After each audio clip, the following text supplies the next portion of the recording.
We went to visit Moab, a small town in Utah, at the beginning of June 2022. I came here the first time in 1994. It's like my spiritual sanctuary for me. On this trip, we want to visit Kaki Hunter and Donnie.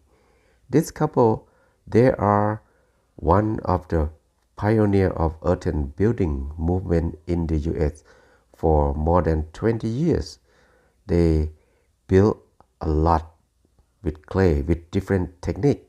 That's very interesting. They made very beautiful clay plaster and beautiful clay paint. Everything from clay. Her plastering is very smooth and nice and strong. Nice texture. A lot of artistic on the wall. Even the earthen floor. You can't believe that this is made from clay, from the soil.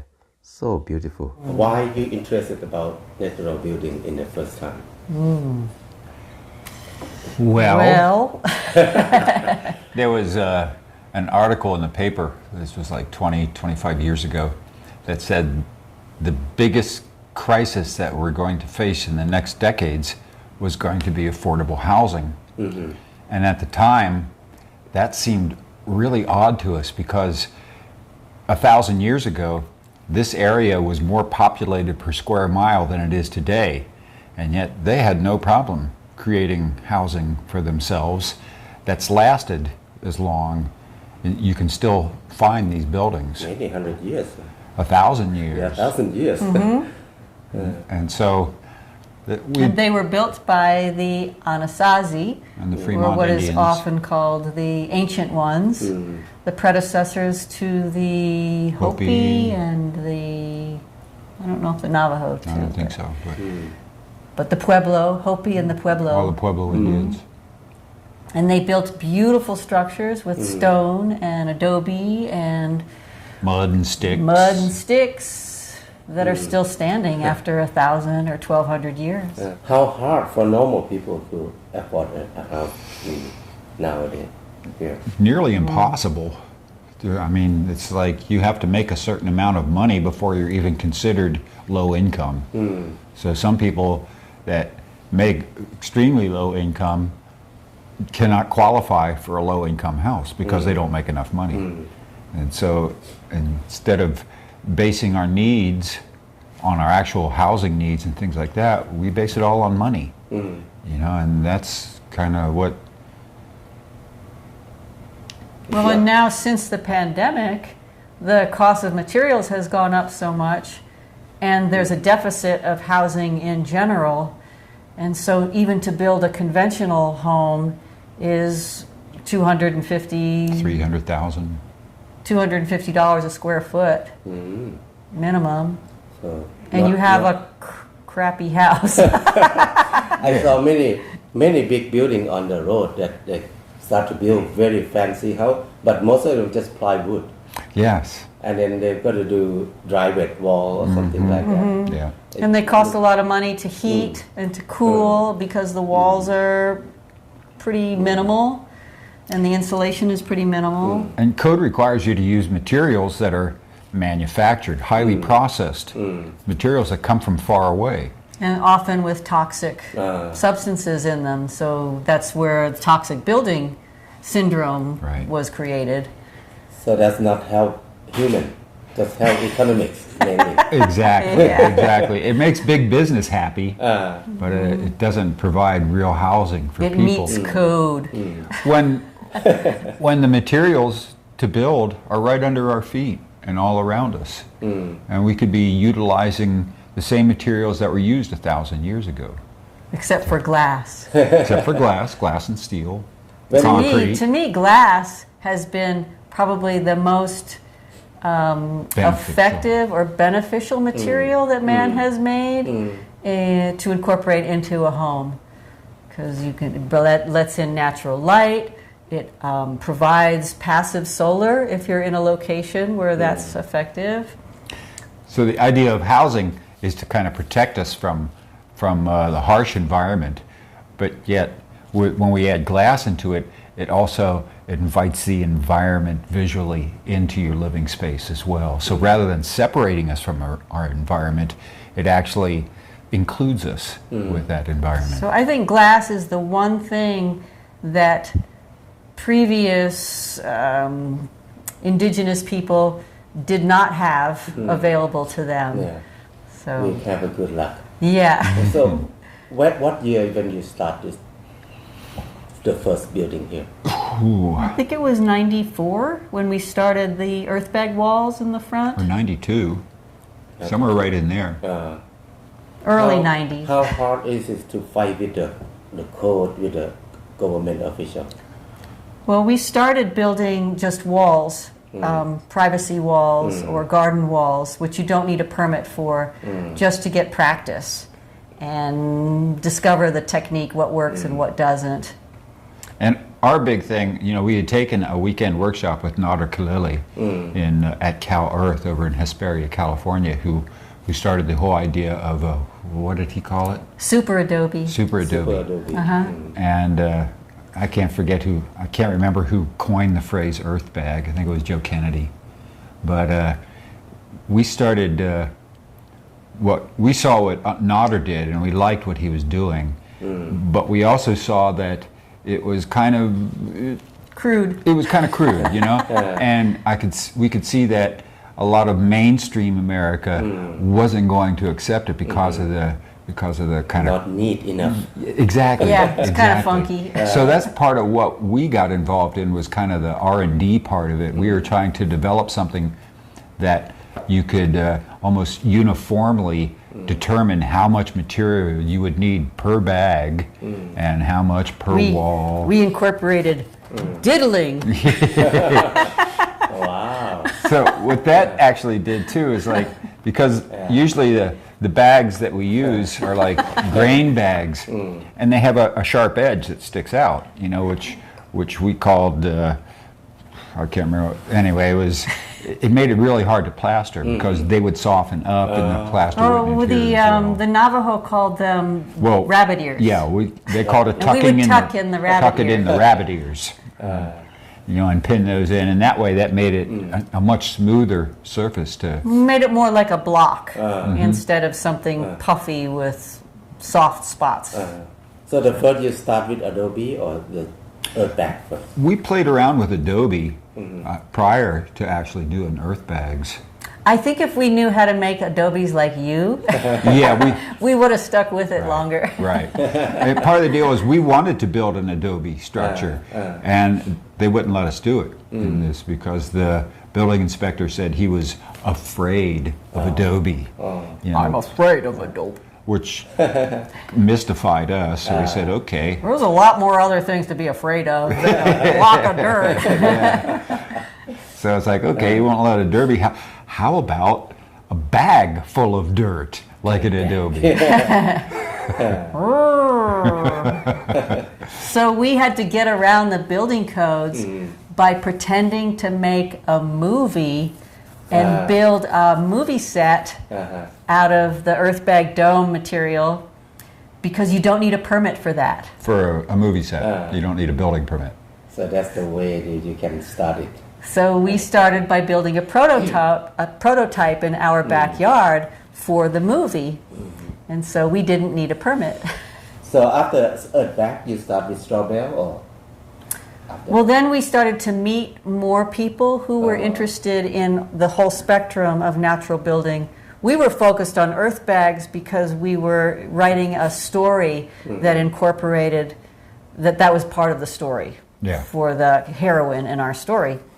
But then as we were building the prototype in our backyard, the honey house, which is on the cover of the book, we attracted a lot more people, and they started to tell us, oh, well, do you know about straw bale? And do you know about light clay straw? And do you know that there's going to be a natural building colloquium in a month from now down in Kingston, New Mexico? And we were like, no, we didn't know any of that. No. We didn't even know it was called natural building. People go, oh, you guys are natural builders. We're like, what's that? We were trying to make a movie. We weren't trying to change the world just yet. And after that, you open more for new. Yeah. Right. The colloquium. Right. We went down to the Natural Building Colloquium as students. We paid tuition. But one of the people that we talked to there said, hey, what are you doing up there? What are you interested in? And we said, well, we're doing this earthbag dome. And it was Joe Kennedy, who had been working with Nader Khalili. In some of his original builds. So he'd been working with Nader for quite a while. And so we said, well, we're doing an earthbag dome. And Joe said, oh, I'm into earthbags too. Have you been taking any pictures? And we said, oh, yeah. Yeah, we'd taken stills and videos and time-lapse photography. So We'd done all kinds of things. At that time, it was all slides. And VCRs, VHS. VCR tape. at that time. Yeah, right. So he said, well, bring your material, your slides, and you can do a presentation. And we did. So there was besides Joe Kennedy, who was into the earthbags too, there was a woman from Poland, Paulina Wojciechowski, who was also doing earthbag, had studied with Nader Khalili. So Joe decided, we'll just have one day of nothing but earthbag presentations. And when we got up and did our presentation, of course, we're both performers, we're both actors. And so it was what because we were making a movie. is what we called skill. we did our dog and pony show, which is a kind of a back and forth thing that we would do, and everybody loved it. And there was a lot of laughter. Plus, we were introducing new ways of working with the earthbags that people hadn't seen before. Right. And we had little clever names to call things like diddling the corners and hard-assing the ends and pinning. And so at the end of our presentation, this couple came up to us, which was Steve Kemble and Carol Escott, who had written a book called Build Your Own Elegant Straw Bale Home. Build Your Own Elegant Straw Bale Home. So they were some of the early pioneers introducing straw bale. They came up to us after the presentation and they said, we really loved your presentation. Hey, what are you guys doing this winter? We said, oh, I don't know. And would you like to have an all-expense-paid trip to the Bahamas to teach us how to build with earthbags on a little island called Rum Key? And we kind of looked at each other and it was like, sure. And that kind of took us off then. And, it's such the natural building community is very tribal and everybody's really close and we all stay in real good touch with each other and we love sharing ideas and things Everybody like that. plays music and likes to eat good food. So all the things that we like to do too, So we fit right in with the group and then it just kind of snowballed from there. And then we got approached by one of the publishers about doing an earthbag book. This publisher. Well, first we got... Oh, first we were involved with New Society. But, no, this is New Society. Oh, with what's the same publisher that published Paulina's, Chelsea Green. Chelsea Green, right, Chelsea. right. But anyway, we ended up with this publisher and New Society, who are out of Canada. But we kept finding more projects to do. We did a really big project with the Bureau of Land Management. So a government building down at the sand island put in for the San Juan River. Outside of Bluff. Outside Utah. of Bluff, Utah. And they came to us because they had, I think it was during the Obama era, right? I think it was before that. Because they had money that was earmarked for doing sustainable architecture. So And the main engineer was really had read our book and was really interested in earthbags, and so he came to us and said, "Well, I've made this plan for this a ranger station down on BLM property, and I wanted to do earthbags, and I'd like you guys to look over the plans to make sure that what I've designed can actually work with the material that we use." So we added a few things like some buttressing in a few places, to firm up the walls. And then I expressed to him, I said, well, this would work, but I think you'll probably have a problem getting a permit to do this down in San Juan County. And he smiled and looked at us and said, we're the federal government. We don't need no stinking permit.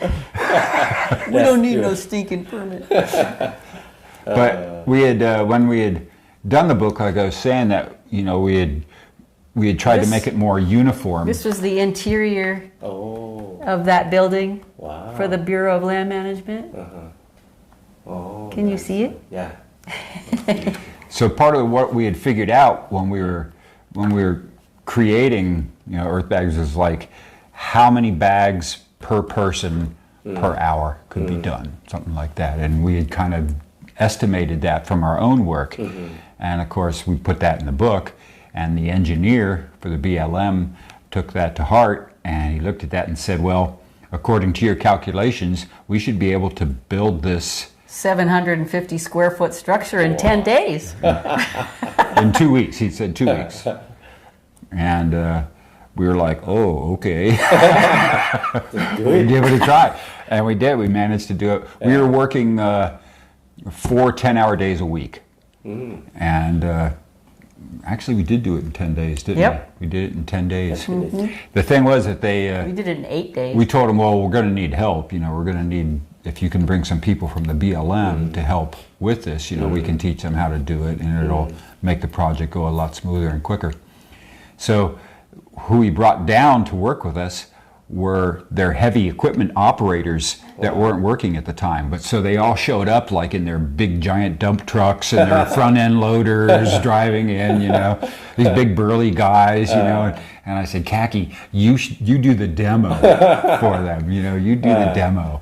And it turned out great because they really got into it. Plus, normally as the walls got higher, what we would do is we would fill wheelbarrows with the moistened dirt that we were using, and we would take like a big, like a coffee can, a number 10 can, and fill it up, and you toss it up to the person on the wall. As the wall gets taller, you toss higher and higher, but you get really good at like this rhythm of grabbing it and dumping it into the bag and then tossing down the empty one, and somebody tosses you up another one. But we had the BLM employees with their heavy equipment, they would just take their scoop it up in a big loader, So fast. and you could just sit in the bucket. And just feed cans that way. So from that project, it helped you to be recognized in the public more. Yes, plus it gave us... We did numerous structures. Yeah, we did. A local house here and another one down in Bluff. And then... And lots of walls, and other people were picking up the idea and running with it, making stuff How around. many techniques have you been building so far? Oh, gosh. Mostly our passion are earth plasters and earthen floors. Anything that you can put dirt on. Right. Which is almost anything. But we did a lot of buildings to begin with, but I couldn't... A lot of straw bale, though, as well. But we've worked a lot of straw bale. Straw bale work well here, work very good. It does, because it has such good insulative properties. I mean, you get the bale easily here, very good. Yeah, quality. right. But a lot of people would contact us in places where they don't have straw, so they were looking for alternative materials, especially in tropical environments where they don't need insulation, but they need something that's hurricane resilient. And so we went down to Belize and did a big project with the Mayans down there. And in Jamaica, did a big project there. So you go out to do teaching, to do building outside quite a lot. Yeah. And now, what is the project? What the main project that you are doing now? Boating, rafting. Well, we still do, with a lot of the people that we worked with, a lot of the people that would hire us to run a workshop, we've become really good friends with. And lots of times they'll call us and say, hey, I want to have a little plaster job and I want to do it as a workshop. Can you guys come down? So it's like, we like to help the people that we've befriended in this. And we've spent a lot of time down at the Black Range Lodge with Catherine Wannick, who is involved with Builders Without Borders. And she organized a project that we did on the grounds of the mall, the Washington Mall. Yeah, but the Botanical Center. The Botanical Gardens, where they were doing a sustainable building expo. And she brought all of these wonderful builders together, Wow. including Bill and Athena Steen, and Molly and Steve, and some of the best people in the natural building movement. And some of the bamboo people from California. Oh yeah, there's bamboo and stone board. and adobe and earth plasters and Lime we built this plasters. beautiful little straw bale house right on the grounds of the botanical gardens, Right. facing the Capitol building. Wow. So you do a lot of teaching in this area now too. Actually, Training, do some training. You know, it's kind of slowed down as far as that goes. We're getting older. We've got our other. Donnie's going to turn 70, Wow. Yeah, I'll and be I'm going to 70. turn 67 tomorrow. Oh wow. But a lot of the people that we trained earlier have taken it further, you know, and some of them have become contractors, you know, and they'll still get in touch with us and ask questions and stuff like that. So we do more consultation than actual getting You out there and still- doing it. Accept work like that now. Yeah, sure. Mostly people for can contact you. yeah. Yeah.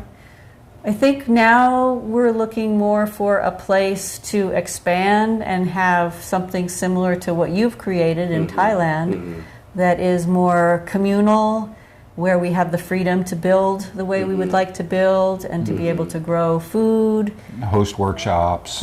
Yeah, have it be a little bit more informal and not have to travel as much, especially with COVID and with gas prices. Yeah. And Build up a community, sustainable community. yeah, Right. That's a good idea.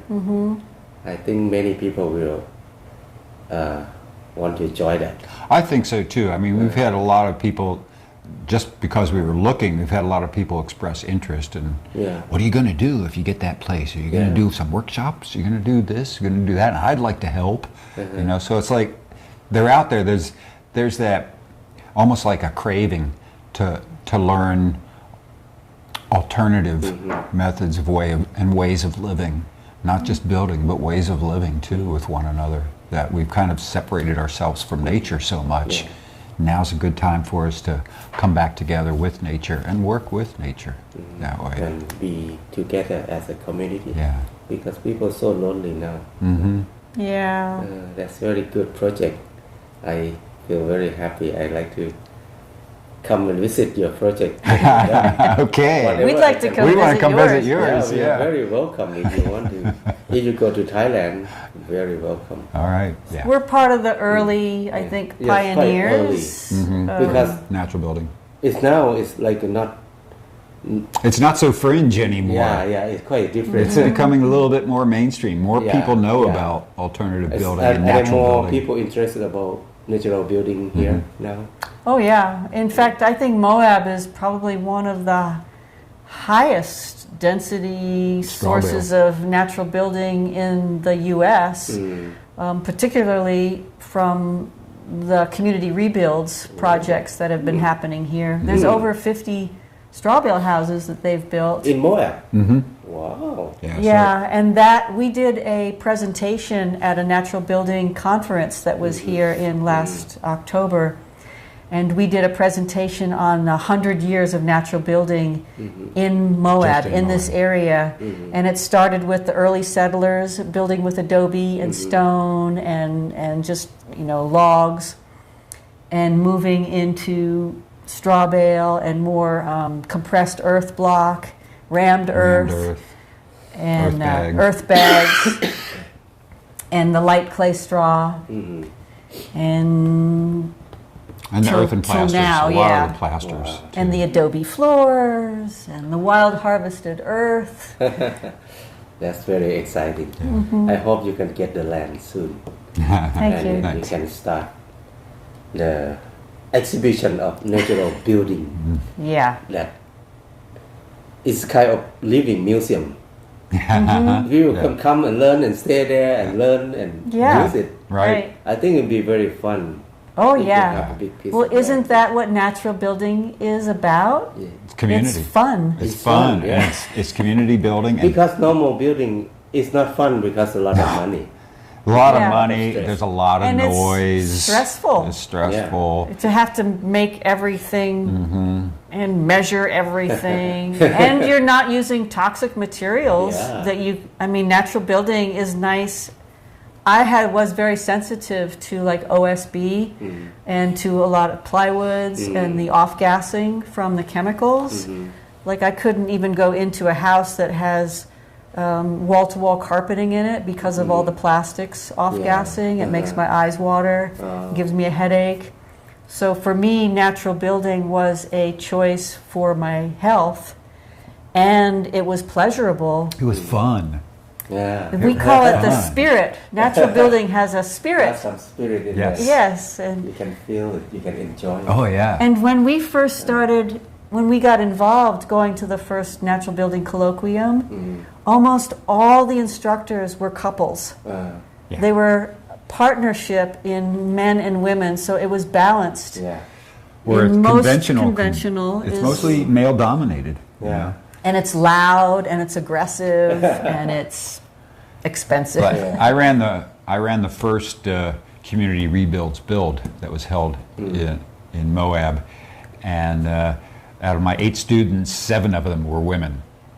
And for the most part, I'd say generally it's pretty much evenly split, or a little bit more women than men that are getting involved in straw bale and other things, because it fits their, I don't know, their makeup of themselves. Well, you're you know? touching everything Yeah, with constantly. You're putting your- materials that are pleasurable to and play with. You're imbuing those buildings with your personal energy by, you basically massage your entire building when you plaster it and when you're putting all the straw into it. Anybody can enjoy it. Anybody can. Yeah, we would have little kids helping, older people, senior citizens. Everybody could participate in some aspect of it that Right. they They felt enjoyed. comfortable with.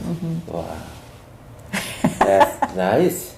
Thank you for all of your work. That's gonna be very useful for next generation a lot. Yeah, we hope I so. think we cannot keep going in the normal way anymore. No, we can't So really. this is a surviving way. So thank The you. normal way is really what's abnormal. The